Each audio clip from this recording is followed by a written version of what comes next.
پاکستان کے اندر جو political crisis ہے وہ بہت زیادہ خراب ہو گئے ہیں، اور عمران خان نے جو کل 27 مارچ کو سپیچ کی تھی اسلام آباد کے اندر، تو امریکہ کو ڈائریکٹ انہوں نے ٹارگٹ کر دیا تھا کہ امریکہ میری گورنمنٹ کو گرانا چاہتے ہیں، اور ذوالفقار علی بھٹو صاحب کا انہوں نے نام لیا۔ اس خبر کو ہم اچھے سے دیکھتے ہیں، ایک ایک فیکٹ دیکھتے ہیں، ذوالفقار علی بھٹو صاحب کے بارے میں بھی کچھ چیزیں ڈسکس کرتے ہیں۔ سب سے پہلے ہم بڑھتے ہیں عمران خان صاحب کی طرف۔ تو عمران خان صاحب نے یہ کہہ دیا ہے کہ امریکہ مجھے گرانے کی، میری گورنمنٹ گرانے کی کوشش کر رہا ہے۔ آپ اپنی سکرین پر فارن پالیسی کا جو آرٹیکل ہے وہ دیکھ سکتے ہیں۔ Pakistan P M Imran Khan accuses U S of funding conspiracy to topple his government. تو یہ انٹرنیشنل پولیٹکس کے اندر ایک تہلکہ مچ گیا ہے اس حوالے سے۔ اور آپ کو یہ بتا دیں کہ عمران خان کے بارے میں اب امریکہ نے سیریسلی کنسرن لینا شروع کر دیا ہے۔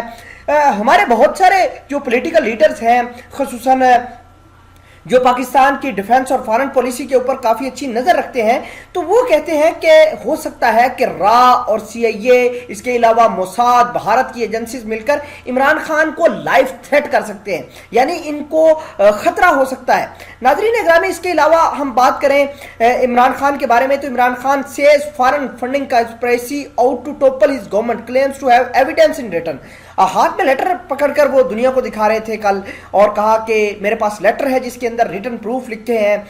ناظرین اگرامی، اب بات آگے بڑھ گئی ہے۔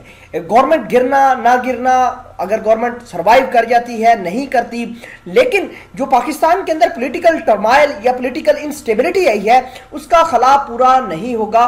ہمیں اپنے پاسٹ لیسن سے سبق حاصل کرنا چاہیے کہ پاکستان کے اندر پولیٹیکل سچویشن کیسی رہی پاسٹ کے اندر، اور امریکہ نے اس کو کس طرح مینوپولیٹ کیا۔ بھلے ہی عمران خان یہ بات امریکہ، بھلے ہی لوگ نہ سمجھے امریکہ کی انٹروینشن اس تمام تر معاملے میں، بھلے ہی لوگ یہ کہیں کہ امریکہ کیوں کر عمران خان کی گورنمنٹ گرائے گا، لیکن ہمیں ذوالفقار علی بھٹو صاحب کی جو ہے اس کو دیکھنا ہوگا۔ عمران خان صاحب نے خود کہا تھا کہ but the time has changed. Imran Khan صاحب نے کہا ہے کہ سوشل میڈیا کا دور ہے، اور this is not the era of Zulfikar Ali Bhutto. Zulfikar Ali Bhutto جو ان کی ہینگنگ ہوئی تھی، اور آپ کو جیسا کہ پتہ ہے کہ وہاں پر سوشل میڈیا اس وقت اتنا ایکٹیو نہیں تھا، اور ذوالفقار علی بھٹو کو اس طریقے سے سائڈ لائن کر دیا گیا۔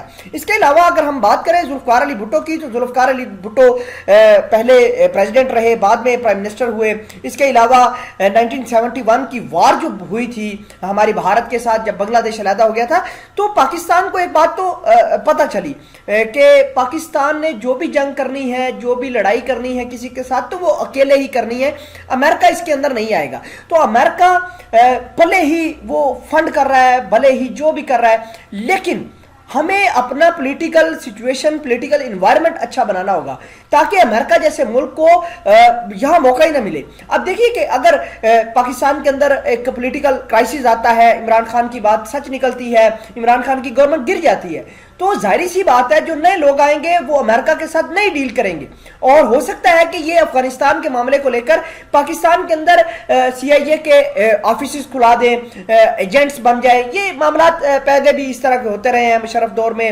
اس کے علاوہ زرداری دور کے اندر بھی ہوتے رہے ہیں، بہت سارے اڈے ہم نے دیے ہوئے تھے امریکہ کو۔ تو یہ بڑی کمپلیکس سچویشن بن سکتی ہے۔